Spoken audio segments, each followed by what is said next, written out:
Hello, everyone. I'm here with my good friend Jane Lightbourne, who is a writer and has recently published two books, both of them published by Nevada Street Press. Jane originally went to Oxford University and trained as a lawyer. She now has 3 children. Yeah. Okay, so thank you, Jane, for being here. Thanks for your time. Lovely. Thank you, Rod, for inviting me to speak on this podcast. Lovely, great stuff. So, Jane, can you tell us how did you start writing? What was your journey? Well, when I was in my 20s, having trained as a lawyer, I started a city job, which I found very challenging. And I thought to myself, how am I going to make this a bit easier? And one weekend, I just opened my computer with the blank screen in front of me and just started writing a novel. I didn't plan it because I thought if I think about this too much, it's not going to happen. So I completed that novel, my first novel, and I remember showing it to a friend who worked at the time in publishing, and she said, "Jane, I'm just not sure in what direction I should advise you take this." And so I consigned that novel to a desk drawer. But after that, I became more confident, and there was another and another novel. So it went from there, really. Oh, nice. That's interesting. Thanks for sharing. And I guess we know that you also publish a children's book. So what inspired you to write your children's book, for example? Yes. So I published last year my children's book, My Cat Called Red, for children aged about 7 to 11, which is classic middle grade fiction. And that I wrote a while ago after the birth of my son. He was quite a difficult baby, and he tended to cling to a particular mood. And I found it almost impossible to release him from his mood. But we had a Burmese cat called Gus, and I noticed that the purr of this cat could soothe my son when nothing else worked. And so after that, I had the idea for this story, which flowed very well, about a cat with a magic purr that transforms the lives of those around him. And this cat also goes on a series of very perilous but exciting adventures in search for his forever home. And it was funny that I completed the draft for that, and I put that one away as well. And I was overwhelmed with domestic life. But the novel had found its way through a friend, my mother was involved, to the late Christopher Little, who was at that time at J.K. Rowling's agent. And so I got, one day while I was literally changing a nappy, I believe, I got a call from his office, and I went to see him, and I talked about Red, and I talked about my writing. It was surreal, with the posters of Harry Potter all over the wall. And I remember at the time he said to me, "We think this is too cozy for current tastes." So I forgot about that one as well, put it away. But then with the pandemic, because it is a story of hope and perseverance in the face of adversity, and I published it, and I'm pleased I did, because it has affected in a good way the children who have read it. And I think that children, this story, a story of this sort, is good for children to read, So interesting. No, it does make sense actually, and it's nice to know the whole history, behind, the whole background, how you wrote it. It's nice to know that. Having said that, can you tell us a little bit more about the writing process for you? Is there a time of the day you work best? Do you plan how many words, for example? Do you have any plan for that? Yes. Well, I work best in the mornings, and what I don't do, which I think a lot of writers who might be listening to this can relate to, will be able to relate to, is I do not wait for the muse to strike. So I go to my laptop, and on a good day, I can turn out about 3,000 words. And on a bad day, not many at all. Unfortunately, often the school run gets in the way because it's just at the time that I might want to write. So yes, generally that's but I do procrastinate, and like a lot of writers, I like to have quite a lot of time around the writing. Put the laundry on, stroke the cat, put the kettle on, but almost that feels sometimes like necessary time, to just process the ideas. And then after I've written a number of words, if I'm doing the first draft, I then read over what I've written, and with more of an editing eye. So it's almost like the analogy of the two horses with the Hume analogy, the reason and the passion. So the passion is driving me forward to write, and I can't think that much. I can't be too self-conscious. It helps to have a hangover. And then the reason is the element where you're stepping back and correcting things that haven't gone quite right, analyzing it, the rationality behind it. And then after I've completed the first draft, I tend to put that away for quite a long time, and then I approach it to do a number of drafts, get beta readers who are readers who give me criticism and feedback involved before it goes to traditional editors.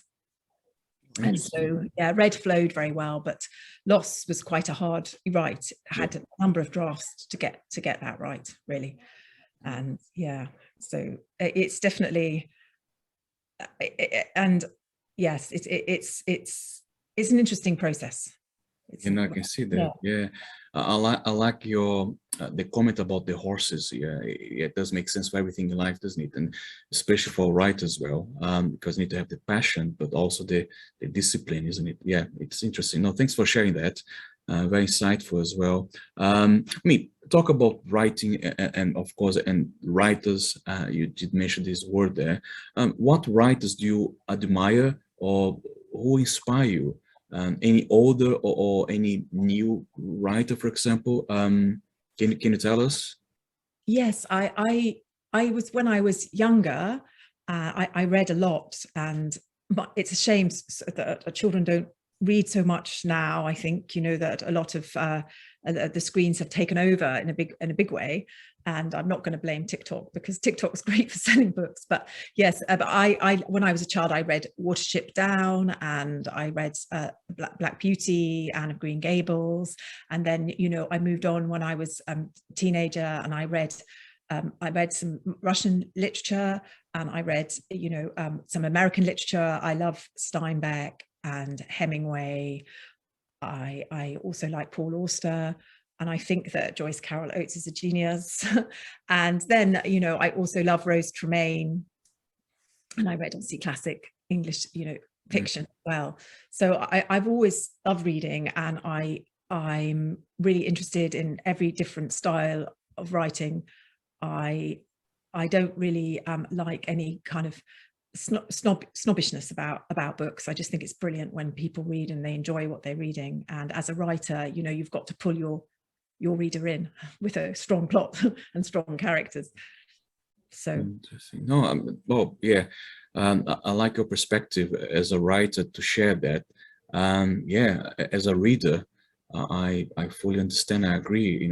A book, as long as it kind of captures the reader's attention, isn't it, and motivates to read and to go to any possibilities through the mind. I think that's great. Anyway, so that's me talking as a reader to a writer. But talk about your recent book, which I got here, Lost. Can you tell us more about the book itself? If there is the process and the book Lost, which is great. I actually read the book and I can talk more about it. Yeah. And yes, well, it was Lost had been published quite recently, so the paperback only came out in March, and it's basically about a flawed man who's harboring a lot of quite a darkness from his past and experiences he's had, who meets a very charismatic hitchhiker, and they go on a road trip to Scotland. And then there's this question of, do they redeem each other, or, you know, do they ruin each other? She has quite secrets as well, and she kind of sucks him into her life so that his life unravels, but he almost wants it to unravel. I won't say too much more. And I think I am very interested, as a lot of fiction writers are, in love as the magic of love, and also, you know, the darkness of it. And this is something that I think I was inspired by, in some ways, by Anna Karenina and that story. And I just love, I wanted to explore that. And obviously it's everyone loves a happy ending, but that isn't always how it works out. I won't say what the ending is in Lost, but yes, it unfolds through the alternating voices of the two central characters, which are very different. And that was also a structure that I very much enjoyed using.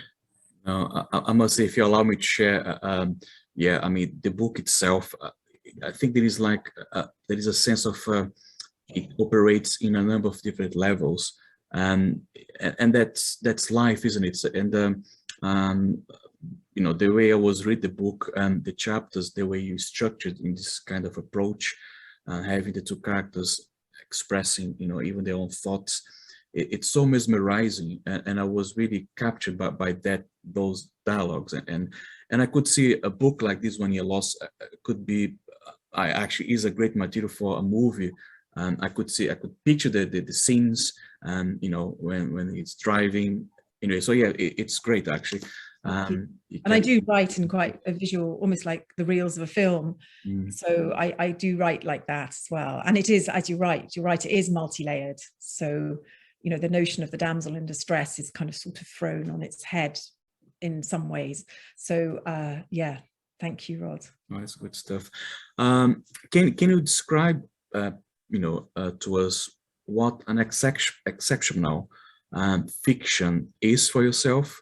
What you think, for example, a great fiction should achieve, or attempt to achieve, I suppose? I think it probably, you know, it's amazing how different people are in their responses to how subjective the whole thing, the response of the reader is, of course, because they're reading the book through their own filter, which is their own brain, and their brain is made up, you know, in its own unique way. But for me, I think about, I studied classics, and that's also influenced my work. So it's like the kind of that a great book should inspire pity and fear in the reader. But I also struggle with the distinction between commercial and literary fiction, and the idea that, you know, if a book is like commercial fiction, it's not necessarily worthy or good, you know, and that it's got to be literary in order to kind of be considered to be a great book. I don't believe in that. I don't believe in the genre classification, over genre. I understand why they exist, these classifications for sales, but not in terms of, you know, I recently saw The Afterlife by Ricky Gervais, and I like the fact that, you know, it is a comedy, but it's also got tragic elements, and I don't think you can pin down, you know, works into a particular genre. It's difficult to do. It's too difficult to do that. I like breaking through those boundaries. No, it's interesting because yeah. Sorry, I mean, yeah, you're talking about it, and then it reminds me, because as a writer, the way I see you're actually capturing, let's say, even if it's fiction, or maybe can be based on real facts, it's capturing a piece of reality, and then people, you know, have their own perception about this reality. That's one thing as well. And then this itself really makes things very challenging to classify, because in one scene or in one chapter, you might have so many different layers or many different kind of emotions all together. And to label a book in a specific category it might be very difficult, because actually life is very non-linear, it's very complex. And so it's a book talk about people's behavior, people's emotions. Yeah, it's interesting. It's fascinating. I think that's why I found very fascinating about the characters in your book, Loss. I keep saying that, but it's really insightful, and yeah, it's interesting, the complexity. Yeah, so I guess it must be quite interesting from your perspective, in terms of the process of going through, let's say, to get your book ready to be published. Can you tell us more about this process? Yeah, I mean, I touched on that earlier, but it's really just, I won't talk about the business. I think between the business and between the desires of the artist or the writer and the business, there falls the shadow, unfortunately. And it is quite hard to kind of marry those two together. But in terms of just producing the book, it just does go through the process, the beta reader process, and the number of drafts that I do, and then the beta reader, and then the editing of the external editor, and then proofreading. So, and when all those things come together, and you've got then the cover design, and in the case of the children's book, all the illustrations that have to fit together. And so that's a question of trying to liaise with the illustrator, and it's very difficult with artists to tell them what you don't like about work when you yourself can't paint. I can't. I wish I could, but that's quite a hard part of the process. But and you know, and also this is, sometimes you can be almost too perfectionist about something. At the end of the day, it's almost like having a baby. You just got to it just comes a time where you've just got to let it go. But then if you've let it go and it has a typo in it, it is quite annoying. So yeah, so it's a hard process. Yeah, I can imagine that. Yeah, interesting. Well, thanks for sharing that as well. In terms of your production, your books, do you have, are you writing anything else besides fiction, for example? Oh yes, I write poetry. I'm not writing, I haven't written so much of late, but I did go through a phase of putting a number of fragments on Twitter that I think people could still find, and I had at the time a couple of poems publications there, and there are a lot of fine poets on Twitter. And I was grateful for their inspiration at one point. And also, I love poetry, and I love the fact that it's a distillation of language. I love it. It's very challenging to write it. So I write that, and I've written short stories, and I'm currently working on 2 new projects. So okay, yeah. Interesting. So, can you tell us more about these projects then? Yes, one of them is another middle grade fiction work for children 7 to 11 roughly, which is about it's a survival story, which about the rescue of 3 tabbies from the island, a Greek island, during the pandemic. And it's quite thrilling. We go into the fantasy life of the cats on the island, and the baddies, and all the perils that they have to overcome, like forest fires and other nasty cats to get off this island, and the rescue itself being driven by an English party. And it's partly based on a true story, I have to say. These rescue cats were taken home, and 2 of them lived in my house. Oh, wow. But I won't say much more, only to say, yes, it's called A Tale of 3 Tabbies, and I'm looking forward to releasing that in October. And nice. Yeah, oh, that's great. Yeah, and there was also I'm also releasing a novel for adults, quite dark, like Loss, with a spirited heroine, and that's called Hannah. And it's almost like a coming of age drama. So that will probably be early next year. Oh, wow. Well, we look forward to to get the books and read. I must say, I'm just on the poetry as well. I remember reading some of your poetries, your poems actually, on Twitter, because I love poetry as well, specifically. Yes, and maybe you can actually, just me being cheeky, maybe can even collate these poems and publish as well.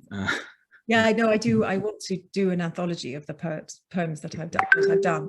So yeah, I have that in my mind as well. Good stuff. I mean, Jane, it's been great to be here with you. Thanks for your time and sharing, all your knowledge and experience as a writer. Again, I mean, But, Thank you. great book as well. I really enjoyed. I mean, if you get my book, it's full of writing and marks, and then yeah, lovely stuff. But anyway, so thanks so much, Jane, and speak soon.